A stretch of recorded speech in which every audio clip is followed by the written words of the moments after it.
మీరే చెప్పారు మీ ఫ్యామిలీ అంటే మీ బాబాయ్ కావచ్చు, మీ నాన్నగారు అప్పుడప్పుడు విభేదించిన మీ తాతగారు కావచ్చు, మీ బాబాయ్ గారు కావచ్చు, ఆనం కుటుంబంతో మంచి లాయల్గా ఉండేవారు.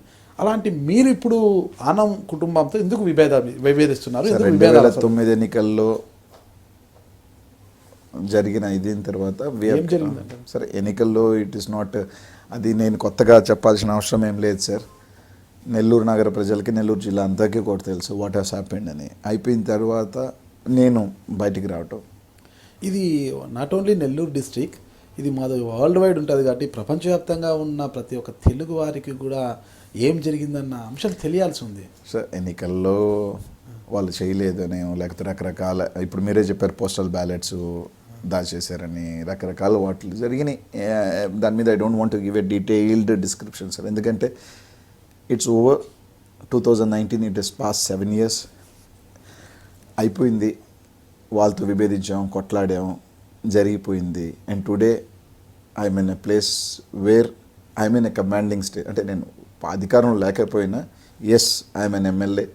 వాళ్ళు దాదాపు 7,000 ఓట్లు 5,000 ఓట్లు వచ్చి they have gone to the roots.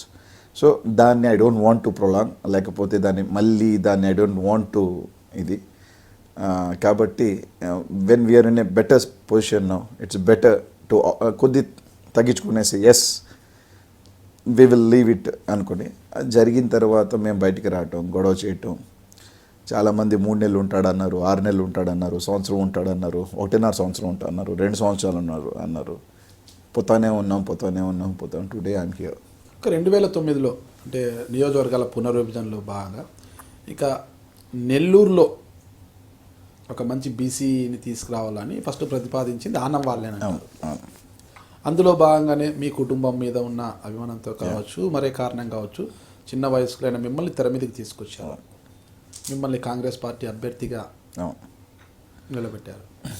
అయితే అభ్యర్థి మీరైనప్పటికీ కూడా ఖర్చు మీది, అభ్యర్థిగా ఖర్చు మీది, ప్రతిదీ మీదే. అయినా పెత్తనం వారిది అన్నట్టుగా చేస్తూ పోతుంటే దాన్ని తట్టుకోలేని అనిల్ కుమార్ యాదవ్ విభేదించారు.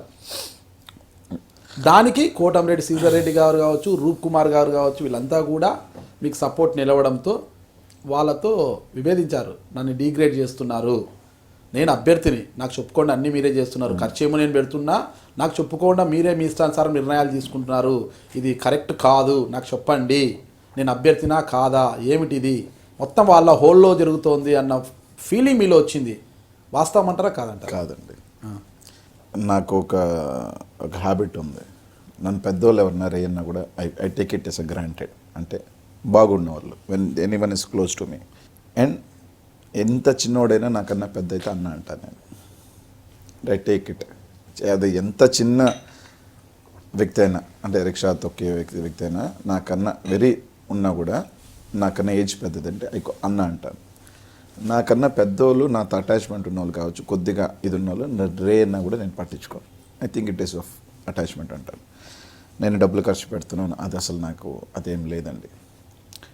ఎన్నికలు జరిగే ప్రక్రియలో ఎక్కడో దగ్గర, కొన్ని దగ్గర మీరు వాళ్ళు కలవకూడదనో, వీళ్ళని కలవకూడదనో, లేదంటే వీళ్ళు ఎలక్షన్ చేస్తారంటే చేయించుకోకూడదనో, ఇట్లాంటివన్నీ కూడా జరుగుతున్నప్పుడు నేను రాజశేఖర రెడ్డి గారికి ఎలక్షన్స్ మధ్యలో చెప్పాను, ఇలా జరుగుతుందని అని కూడా చెప్పాను. ఒంగోలుకి వెళ్ళి సార్ నేను చూసుకుంటానని చెప్పారు రాజశేఖర రెడ్డి గారు.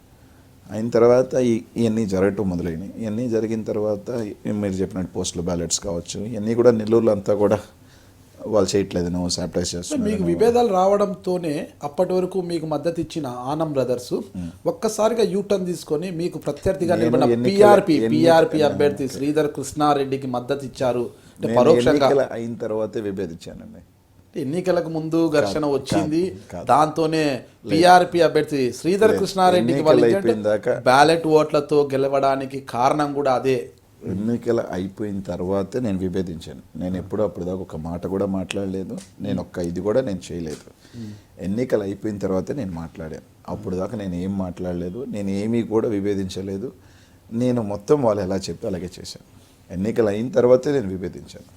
సరే వాళ్ళకి అటాచ్మెంట్ ఉండొచ్చు, శ్రీధర్ కృష్ణారెడ్డి గారితో పాత అటాచ్మెంట్ అయిందో, లేదంటే maybe whatever reasons I don't know, I have been సాప్టైజ్డ్ అనేది నాకు అనిపించింది. నేను దగ్గుబాటి వెంకటేశ్వరరావు, ఐ డ్రీమ్ ప్రేక్షకులకు నా మనసులోని మాట చెప్పుకోవడానికి ఐ డ్రీమ్ ఒక అవకాశం ఇచ్చింది.